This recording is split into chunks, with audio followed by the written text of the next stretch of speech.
The kitchen was quiet. The hum of the refrigerator blended with the faint clink of Tom's beer bottle as he set it on the granite countertop. Claire stood across from him, arms crossed. Her auburn hair caught the late afternoon sun streaming through the window. She'd been pacing for 10 minutes. Her steps were hesitant, her brow furrowed. Finally, she stopped. Her voice trembled as she spoke. "I've been thinking, Tom," she said. Her tone was uncertain, lacking the conviction she'd rehearsed in her head. "I've been reading books, articles, and stuff Jessica's been sending me about how women have been trapped by expectations forever. Marriage and monogamy might just be a way to keep us small. I don't know. I'm wondering if I need to explore, to date other people to figure out who I am." Tom stared at her. His hand tightened around the cold bottle, condensation slick against his palm. 8 years of marriage flashed through his mind. Coffee mornings, late-night talks, a mortgage they'd signed with nervous grins. At 38, an accountant in Sacramento, he thrived on routine. Claire, 36, worked part-time at a boutique and spent her free time on social media or with Jessica, her college roommate turned influencer of chaos. This wasn't Claire talking. It was Jessica's voice in her mouth. "You're not sure?" he asked. His voice was low, his blue eyes searching hers. "You want to date other guys because of some nonsense you saw on TikTok?" Claire bit her lip and glanced away. "I don't know, Tom. It's not about you. It's about me. Jessica says I've never lived for myself. She keeps saying I'm suffocating here, that I owe it to myself to break free." "Jessica," Tom muttered. His jaw tightened. Jessica was tall, blonde, and a serial divorcee living off alimony in a downtown loft. She had a knack for sowing doubt in Claire. Last month, she'd convinced Claire to blow $200 on a healing crystal seminar. Now this came up. "I just need to talk to her more," Claire said, softer now. "She's been through this. She gets it." Tom took a slow sip of his beer. The bitterness mirrored the twist in his gut. "Claire, the only thing Jessica is an expert on is divorce. She's had 2 of them." He sighed and closed the distance between them. "Talk to me instead. We're married, Claire. What's this really about?" She hesitated. Her resolve wavered. "I don't want to lose you, Tom. But I feel lost. Maybe I just need time." For the first time in their relationship, Tom stared into the face of his wife and realized that he didn't know her, and he found it frightening. Later that evening, Tom sat alone in their living room. The TV was muted, casting flickering shadows across the walls. Claire had left to meet Jessica. Her Prius had crunched gravel as it pulled out. He replayed her words. Explore. Date other people. A hollow ache spread through his chest. Was he not enough? He'd built this life for them with steady paychecks, a tidy house, and quiet nights with takeout and Netflix. Maybe that was the problem. Maybe steady wasn't enough for her anymore. He grabbed another beer and cracked it open with a hiss. He stared at their wedding photo on the mantel. Claire beaming, him awkward but happy. Had he missed something? Had she been drifting away for years, and he'd been too buried in spreadsheets to notice? He texted her, "Let's talk when you're back." "I don't get this." No reply came. The silence gnawed at him, feeding a flicker of doubt. Maybe he should have pushed harder and demanded answers. But that wasn't him. He fixed problems with logic, not shouting matches. Still, as the clock ticked past midnight and she didn't return, he wondered if his quiet patience was just cowardice in disguise. That night, Claire met Jessica at a rooftop bar downtown. The city lights glittered below as Jessica leaned in. Her wine glass dangled between manicured fingers. "You're too good for that boring life, Claire," she said. Her voice was smooth and insistent. "Tom's a nice guy, sure, but he's holding you back. You're 36, in the prime of your life, and you're playing housewife? I've been free since my second divorce, and it's everything." Claire had doubts. After so many years of a seemingly good marriage, who wouldn't? Of course, that was the problem. Everything seemed good, at least on the surface. Below that, however, Claire was a bubbling cauldron of discontent. She wasn't smart enough to realize that Jessica was the one stirring the pot. "Pay for the tab tonight, yeah?" "I'm short." Claire nodded and pulled out her card. Her bank account was already stretched from covering Jessica's girls' nights lately. "But what if Tom's right? What if this is a mistake?" she asked her friend. Jessica laughed. The sound was sharp and dismissive. "He's scared of losing control. Men always are. Trust me, you'll thank me when you're living your truth. Let's get another round." A few nights later, Claire lay awake in a stranger's bed. The guy, Mark, was someone she'd met on Tinder. Broad shoulders, a salesman's grin, his apartment cluttered with gym gear and empty beer cans. The encounter had been disappointing and hollow, leaving her staring at the ceiling as he snored beside her. Her phone glowed on the nightstand. There was a missed call from Tom, no voicemail. Guilt twisted in her gut, sharp and cold. She pictured him at home, alone, probably sipping that same IPA, waiting for her to explain herself. He didn't deserve this. But then Jessica's voice echoed in her head. "You've been chained to his routine. Break free. Live for you." She rolled over and stared at Mark's back. She whispered to herself, "This is my right. I'm reclaiming myself." The words felt hollow, a script she didn't fully believe. Her heart tugged her toward Tom. Their quiet mornings, his steady hands fixing the leaky sink. But Jessica's mantra drowned it out. "Monogamy's a trap. You're a goddess, not a wife." She squeezed her eyes shut, torn between the ache of betraying Tom and the rush of defying everything she'd been taught to value. Claire sat Tom down again a week later. Her uncertainty had hardened. Jessica's words were now her armor. "I've decided," she said, avoiding his gaze. "I'm going to date other people. I need this." Tom leaned back. His tone was sharp. "You're serious? You're throwing us away for Jessica's nonsense?" "It's not nonsense," Claire snapped. Her hands trembled. "It's about me. Jessica says ... "Forget Jessica," Tom cut in. "This is our life, not hers. Be real, Claire, you're leaving our marriage to be her puppet." "I'm not leaving," Claire said, softer. "I just need space. I don't want to lose you, Tom. I just need this." Tom's eyes narrowed. "If you're dating, you're not living here. Pack your stuff." Claire froze. Her breath caught. "Tom, wait. Can't we talk about this?" "You've talked enough," he said. He turned away, his voice cold. "Go." She packed that night. Her Prius was loaded with a suitcase and duffel as she drove to Jessica's loft. She texted Tom, "I'm sorry. I don't want it to end like this." He didn't reply. Tom didn't sleep. He sat in the living room. The TV flickered silently, his mind racing.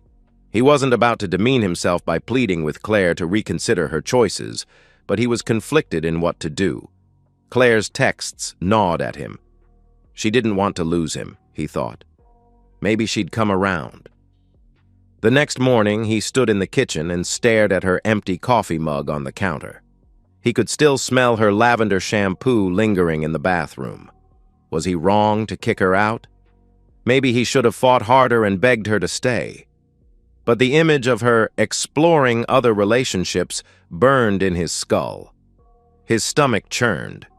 He opened his cell phone and dialed a contact he'd been using a lot recently. At least ever since Claire started talking about her modern marriage feminist finding, her self-nonsense. Vince Moretti was an old college buddy, a divorce lawyer, and if Tom was honest, a bit of a sleazebag. Not the kind of guy you'd trust around women and children, but the kind of guy you'd like to have on your side in a fight. "Tom?" Vince answered. "You finally got your head out of your rear about Claire?" Tom sighed. Vince wasn't one to mince words. I need options." She told me she's going to date other men, but she keeps telling me that she loves me and that she doesn't want to lose our marriage. I don't know what to do." Tom couldn't see it, but Vince had raised his glasses and was rubbing the bridge of his nose. "Some guys," he thought to himself, "it's like they can't help being naive." Vince liked Tom, always had, ever since college. But the man was a hopeless pushover. Like a lot of men in his generation, he had been a product of divorce and raised by a single mom. A combination of a lack of male influence and fear of instability had left him emotionally stunted, pliable, and a bit of a people-pleaser. Vince knew how to handle this. "She's playing you, Tom, but if you're soft, wait it out. She'll show her hand." Tom's face screwed up in a grimace. He knew Claire was playing him, could feel it on a visceral level, but still, couldn't bring himself to admit it. The rest of the conversation was unproductive, with Vince telling Tom to call him back when he finally grew a backbone. If only it was that easy. For weeks, Tom wavered. Claire called. Her voice was shaky. "I miss you, Tom. I'm not sure I'm doing the right thing." He softened and texted back, "Come home. We can figure it out." She'd reply, "Soon. I just need a little more time." Each exchange left him second-guessing. Was he a fool to hope? Should he let her go or dig in? He spent nights pacing the house, replaying their last fight, wondering if he'd pushed her away by not being enough, exciting enough, loud enough, anything enough. Then, it happened. One Friday, Tom's co-workers had convinced him to shake off his morose attitude and hit the bars with him for some much-needed after-work drinks. They were sitting in the window of an upscale Irish pub when across the street he spotted Claire at a club, laughing with Jessica and a guy in a leather jacket. His every instinct told him to get up, rush into the club and grab Claire by the arm, take her home, force her to see reason, plead with her, beg her, anything. A cute girl from reception tried to catch his attention, but Tom blew her off, his eyes focused like a laser on the club across the street. His heart sank as they stumbled out later. In the parking lot, he saw her get into a car with the guy. Without even realizing it, he stood and left, brushing past his co-workers and headed for the door. It was only by some miracle that he wasn't flattened by a truck as he shambled across the busy street, his eyes locked on the late-model Toyota as it started to rock back and forth. The last thing Tom remembered of that night was his eyes locking with Claire's through the window of the car. She froze, her face a mixture of shock and shame. Tom simply ran away. Her calls and texts buzzed his phone late into the morning hours and most of the next day, but Tom never answered. Claire stumbled into Jessica's loft. Her lipstick was smeared, her blouse wrinkled from the encounter. The guy, Jake, was a bartender with tattoos and a lazy smirk. The experience had been rough and meaningless, nothing like Tom's loving touch. She'd felt a thrill at first and told herself this was freedom. But as she'd locked eyes with Tom through that window, the thrill curdled into nausea. She collapsed on Jessica's couch, sobbing. "He saw me, Jess. Tom saw me with him." Jessica poured her a vodka and shrugged. "So what? He's your past. You're a liberated woman now. Own it." "But I hurt him," Claire whispered. She clutched the glass. "I saw it in his face." Jessica rolled her eyes. "Guilt's a patriarchal tool, Claire. You don't owe him your life. You're breaking the mold. Feminism means taking what you want." Claire downed the vodka. The burn numbed her throat, but not her conscience. She wanted to believe Jessica. This was her awakening, her power. But the memory of Tom's wounded eyes haunted her. She'd traded his quiet love for this chaotic freedom. It felt like ash in her mouth. She had known this for a while, and if she was being entirely honest, she had known it before she had even left their home. She tried to call Tom, but he never picked up, sent him dozens of texts that went unanswered, each minute of his silence making her stomach do flips. She knew she had to do something, but she couldn't. So ultimately, she just kept going, kept swiping and kept dating, chasing the high to drown out her guilt and shame. The next morning, Tom sat across from Vince Moretti in a diner off Interstate 80. The air was thick with grease and the clatter of plates. Vince, with slicked back hair and a shark's grin, sipped his coffee, black as his suit. Tom's own cup steamed untouched. His hands were clenched on the table. "She's done," Tom said. His voice was low and hard. "I saw her last night in the back seat of some guy's car. She's not coming back. Hell, she was never coming back, was she?" Vince raised his cup of coffee and took a sip. "No, Tom. She was never coming back. No woman makes a declaration like that to a man they really love. Hell, they'd be too afraid to even think about it."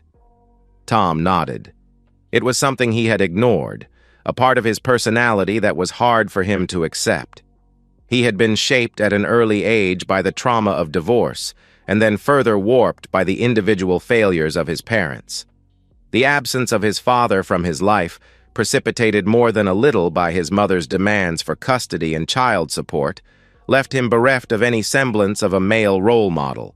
His mother and her never-ending parade of failed relationships, always complaining about men, deeply influenced him. Tom didn't want to be one of those guys, the ones that his mother complained about. He wanted to be one of the good ones, and in his mind, good ones didn't rock the boat, even if they were unhappy. It was an unintentional lesson that his younger self had taken to heart. Now, however, he was over it, and the pendulum was swinging back the other way, perhaps too far. An overcorrection, as they would say. He leaned forward, his voice barely above a whisper. "I want to make her pay. Absolutely destroy her like she destroyed me." Vince leaned back. His grin widened. "California's a community property state, Tom. She gets half. Assets, debts, everything, unless we outmaneuver her. You ready to play dirty?" "The dirtier the better," Tom replied. His blue eyes were cold. But as Vince laid out the plan to drain savings and pile debt, Tom's resolve wavered. Was this him? He'd always been the guy who balanced the books, not cooked them. Late that night, alone in what used to be their bed, he stared at the ceiling. Claire's side was cold and empty. Destroying her felt right, vengeance for her betrayal. Fantasizing about it sent euphoria through his soul, but it also felt like sinking to her level. He imagined her face when the papers hit. Her shock, her tears. Would it heal him, or just leave him hollow? He punched the pillow, torn between rage and doubt. Ultimately, it was the mind movies, the image of her with that guy in the back of a Toyota that pushed him forward. She'd chosen this. He'd make her pay. Vince pulled out a legal pad and scribbled as he spoke. "Here's the playbook. First, the savings total $120,000, right? You've got that LCL from your spreadsheet gig. We'll drain the joint account into it in small chunks, $15,000 and $20,000 at a time, invoiced as consulting fees to a shell company I'll set up. From there, it hops to a buddy's firm in Nevada, untraceable, then offshore to the Caymans. I've got a guy there who'll bury it in a trust under a fake name. The paper trail's a nightmare. She'd need a forensic accountant and a miracle to find it." Tom nodded. A slow burn of satisfaction grew in his chest. "And the house?" "3-bedroom ranch, $450,000 value, $200,000 mortgage," Vince said. He tapped his pen. "We double down. Take a second mortgage for $200,000 and call it home improvements. The bank won't care. Your credit's gold. Cash goes to the LLC, then offshore. The debt stays community. She's on the hook for half. I'll draft a fake contractor bid for a new roof and kitchen reno to cover the story if she digs." "Credit cards?" Tom asked. He leaned in. Vince chuckled. "My favorite part. Joint Visa and Amex have a $50,000 limit combined. Go wild with 55-inch OLED TVs, a Rolex Submariner, top-shelf whiskey, and even a riding mower if you want. Sell it all cash under table on eBay or Craigslist. I've got a guy in Roseville who moves stuff fast. Keep some Amazon gift cards for yourself. They're untraceable. Rack up the balance and let the statements pile up in both your names. Community debt means she's stuck with half." Tom exhaled. His decision was firm. Let's do it. Over the next 3 months, Tom became a machine. The savings drained first. $15,000 wired to the LLC on Monday, $20,000 Thursday. Each transfer was backed by a vague invoice, consulting, data analysis. By week's end, $120,000 sat in a Nevada account under Silver Peak Solutions. Then it vanished to the Caymans, locked in a trust called Horizon Holdings. Vince's contact sent a confirmation email. "Funds secure. Good luck." The house was next. Tom filed the second mortgage online and uploaded a forged bid from Sacramento Home Pros for $200,000 to cover a roof replacement and kitchen overhaul. The bank wired the cash to the joint account. Tom siphoned it to the LLC, then offshore within 48 hours. The mortgage statements doubled and were addressed to Mr. and Mrs. Reynolds. The credit cards were almost fun. Tom hit Best Buy and bought 2 $3,000 TVs and a Bose soundbar. Then he went to a jeweler for a $12,000 Rolex. At Total Wine, he grabbed $2,000 in single malt scotch. Home Depot ate $5,000 in tools and gift cards. He sold the TVs and watched to Vince's Roseville guy for $10,000 cash. The scotch to a poker buddy for $1,500. The tools he dumped on Craigslist and pocketed $3,000. The gift cards, worth $2,000, he stashed in a drawer. The statements ballooned, $48,000 due, joint liability, but each purchase tightened the knot in his chest. At Best Buy, he lingered by the TVs and imagined Claire's reaction. Would she laugh at his pettiness or cry at the betrayal? Driving home with the Rolex glinting on his wrist, he wondered if he was losing himself in this scheme. He sold it the next day. The cash was heavy in his pocket, but the weight didn't lift. Was he punishing her or himself? Claire didn't notice. Her social media posts rolled in. Claire Freespirit wrote, "Living my truth," with selfies alongside Jessica at bars, her arm around a new guy weekly. One night, she met Ryan, a musician with dark eyes and calloused fingers, at a dive bar. They ended up at his cramped studio. His guitar was propped against the wall as they spent time together. It was intense, but hollow. She lost herself in it until afterward, lying in his cigarette-scented sheets when the guilt crashed in.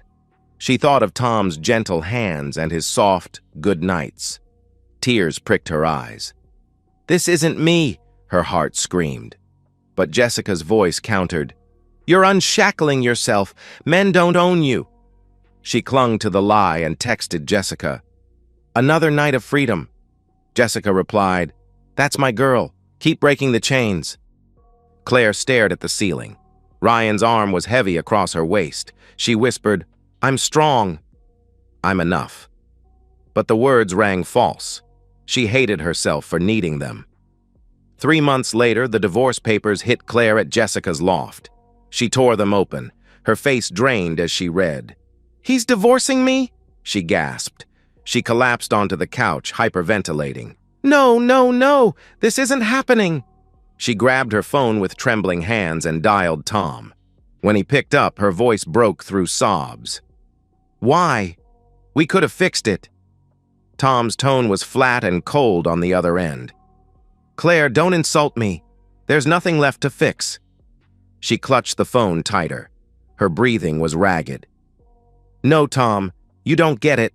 I wasn't throwing us away. I was trying to save myself. You don't understand what it's like to be trapped, to feel like your whole life is just serving someone else's routine. I needed space, freedom."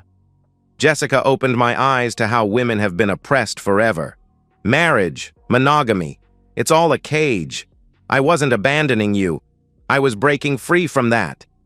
Tom let out a bitter laugh. The sound cut through her words.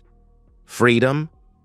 That's what you call messing around with other guys while I'm sitting at home wondering where you went? You're not breaking free from anything, Claire. You're just chasing Jessica's nonsense because it makes you feel special, You didn't need space. You needed attention and validation from other men. That's not fair, Claire shouted. She stood up, pacing the loft's hardwood floor. You think I'm just some selfish person? I was suffocating, Tom. You and your perfect little life, your schedules, your quiet nights. It was killing me. I deserve to live for myself, not just as your wife. Feminism means I get to choose who I am, not be defined by you or anyone else. Choose who you are. Tom's voice hardened. You chose to be Jessica's lapdog. You didn't fight oppression, Claire. You fought me, the guy who paid the bills while you blew our money on her bar tabs. You're not a revolutionary. You're a narcissist who thinks living your truth excuses screwing over everyone who cared about you. That's not freedom. It's selfishness with a hashtag. Claire's chest heaved. Tears streamed down her face. You're twisting it. I didn't want to hurt you. I just couldn't keep pretending I was happy in that box you built. Women are told we have to be good little wives, to sacrifice everything for men. I refused to be that slave anymore. I needed to explore, to find out who I am outside of you. Why can't you see that? Because it's a lie, Tom snapped. You didn't explore anything but a bunch of meaningless relationships. You didn't find yourself. You found validation from men other than your husband. You talk about slavery? I was the one chained to you, cleaning up the mess while you played martyr. You didn't need freedom from me. You needed someone to abuse, and I was a convenient target. Tom shuddered, catching his breath. You took the love that I had for you, our intimacy, and fashioned it into a weapon to gut me because you wanted to feel better about yourself. You want to talk about choice? Well, here's a news flash. I get a choice too, and my choice is to stop letting you abuse me. Stop it, Claire's voice cracked. She sank back onto the couch, clutching a pillow to her chest. You're making me sound shallow, like I don't have a soul. I was lost, Tom. Jessica showed me I could be more than your shadow. I wanted to be whole, not just half of you. That's not narcissism. That's survival. Tom paused. His silence was heavy. Whole. You were whole with me until you let Jessica convince you you weren't. Survival? You survived just fine on my paycheck while you chased your truth. You didn't need more, Claire. You wanted more, and now you've got it. Congratulations. Claire sobbed harder. Her words stumbled out between gasps. I didn't mean for this. I thought I could have both, you and me, my way. I didn't want to lose you. I just couldn't breathe in that life anymore. Why couldn't you fight for me instead of against me? I did fight, Tom said. His voice was low and final. I fought to keep us steady while you tore it apart. You chose this, Claire. Now live with it. He hung up. She dropped the phone. It clattered on the coffee table. Her hands covered her face as she curled into the couch, wailing. The divorce papers lay scattered beside her. Jessica's voice echoed in her mind. You're a goddess, not a wife. But Tom's words cut deeper. Was he right? Was it all just selfish noise? She clutched the pillow tighter, torn between the feminist ideals she'd clung to and the sinking realization that maybe, just maybe, she was the monster her conscience had been screaming at her all along. The courtroom was a gray box of despair, flickering fluorescents, scuffed linoleum, the faint smell of stale coffee. Claire sat with Greg, her budget lawyer. His suit was wrinkled, his notes a mess. Tom sat with Vince, sharp and poised. His tie was a crisp slash of red. The judge, a grizzled man in his 60s with a permanent frown, shuffled the filings. Community Property Division, he growled. Mr. Moretti, go. Vince stood. His demeanor was smooth as oil. Your Honor, Thomas Reynolds was abandoned by Claire Reynolds 3 months ago. She moved out and pursued extramarital relationships, leaving him with crippling debt. A $200,000 second mortgage for home improvements she never supported, $48,000 in credit card bills from her lavish spending.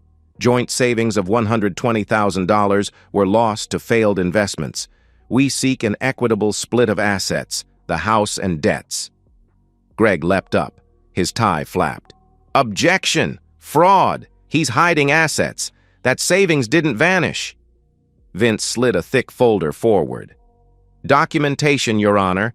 LLC transactions, investment losses, wire receipts. Silver Peak Solutions ate the savings. The market crashed. The mortgage bids here from Sacramento Home Pros for $200,000. Credit statements show purchases, TVs, jewelry, sold to cover bills. It's all legal." The judge skimmed and looked unimpressed. "Mr. Hensley, evidence?" Greg fumbled and waved a bank statement. "We're investigating. The LLC is a shell. The timing's too perfect." "Proof, not theories," the judge snapped. "The law's clear, counselor, 50-50 split. The house is valued at $450,000 with $400,000 in mortgages, leaving $50,000 equity. Debts total $248,000. Mrs. Reynolds gets $25,000 equity and $124,000 debt. Mr. Reynolds gets the same." Claire's breath hitched. Her voice rose. "What? I owe $124,000? There's nothing left." She turned to Tom. Her eyes were wild. "You did this. You hid it all. The savings, the house. You left me with nothing. You jerk!" Tom sat still. His hands were folded, a flicker of that sheepish smile on his face. Vince cut in. "She abandoned the marriage, Your Honor. She can't expect a bailout." "Abandoned?" Claire shrieked. She stood, her chair scraping. "I was finding myself. You slimy person, Tom. You planned this. 8 years and you robbed me blind? I'll be bankrupt." Tears streamed as she pointed, shaking. "You're a thief, a coward." The judge banged his gavel. "Mrs. Reynolds, sit, or it's contempt." She collapsed, sobbing. Greg patted her arm uselessly. The judge droned on. "Divorce granted. Property split as stated. Next case." Claire drove to Modesto that night. Her Prius rattled, her life packed in a suitcase. Her parents' ranch-style house loomed dark. The porch light cast a weak glow. She knocked. Her mother, Ellen, opened the door, her gray hair pulled tight, eyes sharp. Her father, Bill, lingered behind, silent. "I'm broke," Claire whispered. She stepped inside, the familiar smell of pine cleaner hitting her. "Tom took everything. I owe $124,000. Ellen's face hardened. "Sit." They settled in the living room. The old floral couch sagged under Claire. Bill stared at the floor, hands clasped. "Explain," Ellen said. Her voice was like steel. Claire recounted it the last few months of her life. Jessica's ideas, the freedom, the divorce, the debt. "I thought I was reclaiming myself," she finished. Her voice broke. Ellen leaned forward. Her eyes blazed. "Reclaiming? You and that Jessica call this feminism?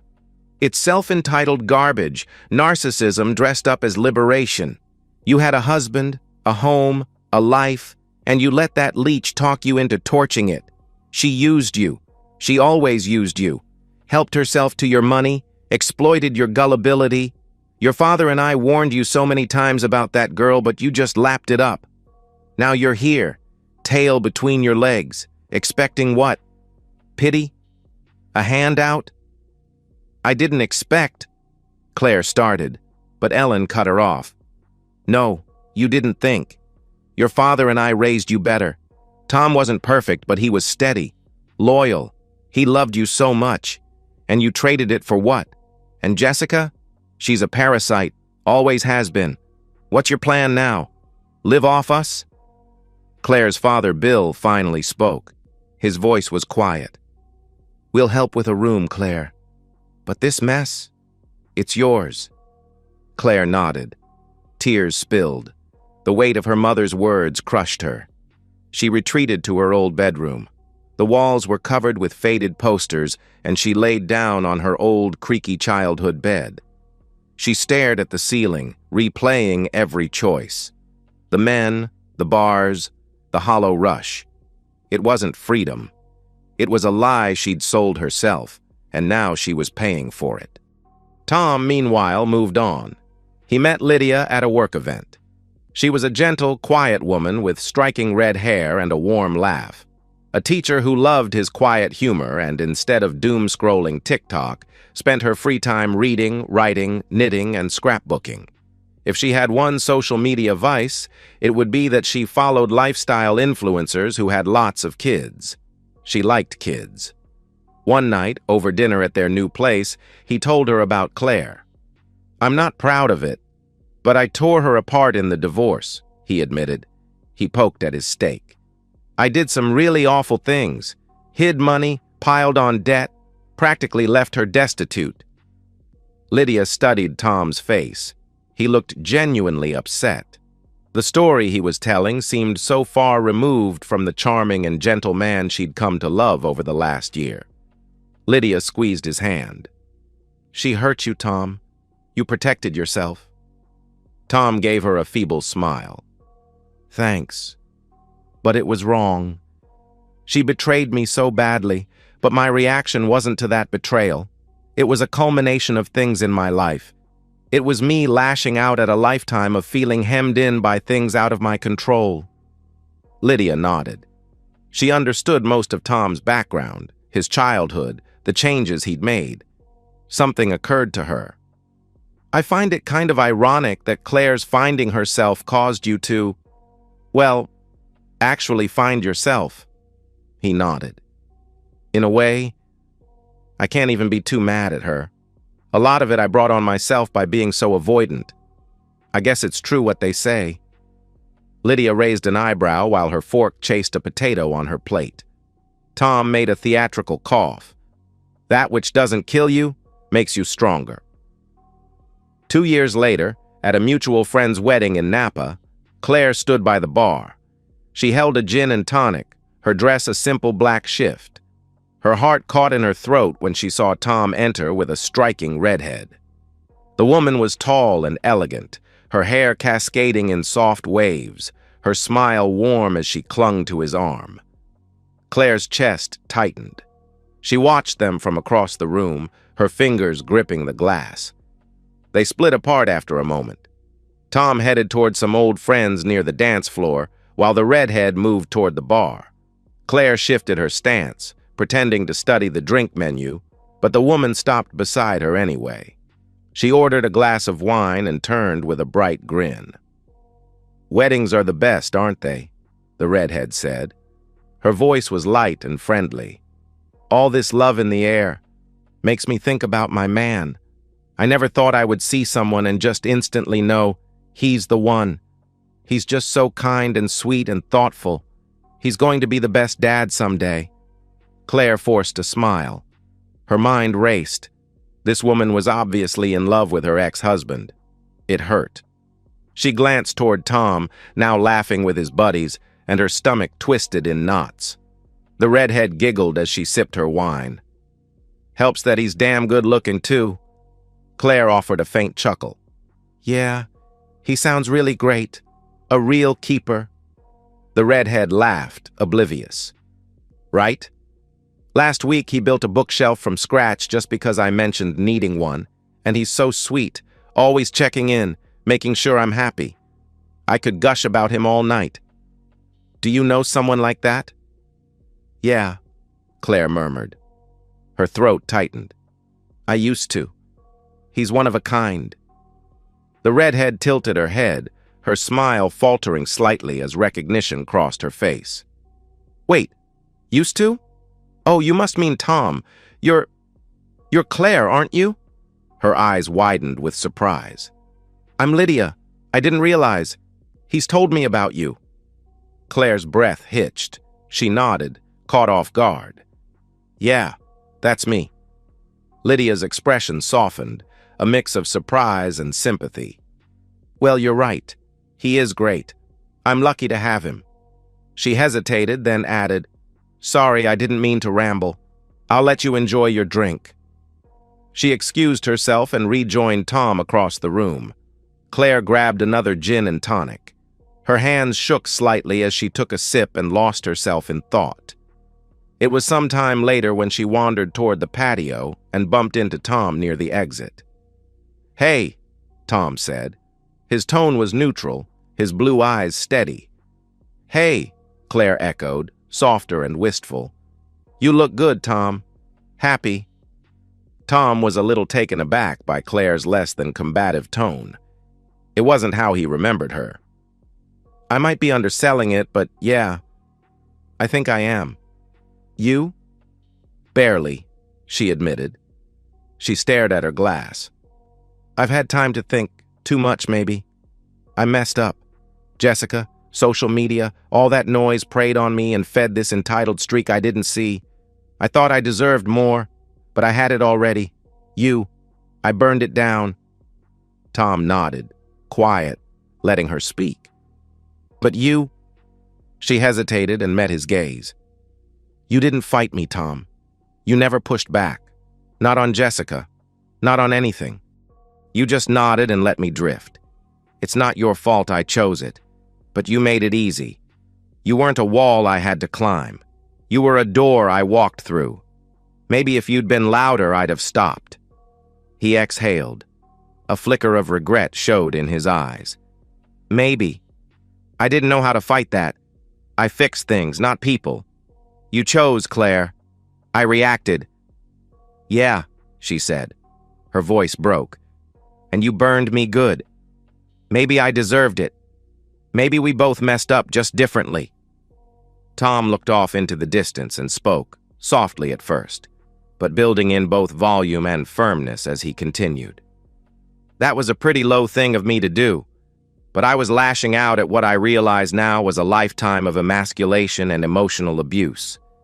It's why I was so passive in our relationship, why I was so afraid to have my own boundaries. I didn't think I deserved them, didn't think that they'd matter. Then, despite all that, my nightmare happened anyway. I found out that I was disposable." Claire went to say something, to tell Tom that she never thought he was disposable, but he silenced her with a raised hand. "It's funny, Claire. I think out of the two of us, I was the one that really found myself. I had to grow up, learn how to be a man and not a little boy. I'm not proud of what I did, and the me in front of you right now would probably never have done it, but I'm not going to pretend that I'm sorry for it. At the time, I needed you to understand even a small fraction of the pain and abuse you forced me to suffer. It was the only way I could find my way to forgiving you." Silence hung between them, heavy, but not bitter. Unshed tears were brimming at the corner of Claire's eyes. She wanted to grab him, to hold him, to hug him, to tell him that she forgave him too, but she couldn't. It wouldn't be right. "Take care," Tom said. He gave Claire one last lingering look and then turned to Lydia, who waved from the dance floor. "You too," Claire whispered to his departing back. She watched him go. She glanced at them, Lydia laughing, Tom steady beside her. She saw the life they'd build, warm, solid, the one she'd once craved before she let Jessica and her own narcissism unravel her. She finished her drink, alone. The music was a distant hum. The price of her freedom had been high indeed. And so, we've reached the end of today's story. Was it what you expected, or did it take a twist you didn't see coming? I'm curious to hear your thoughts. Share them in the comments below, and let's get a conversation going. If this story kept you hooked, make sure to hit that like button. And if you're new here or just haven't subscribed yet, now's the perfect time to join our community. I bring you fresh, captivating stories every day, so click that subscribe button and turn on notifications so you never miss out. Thanks for watching, and I'll see you in the next one.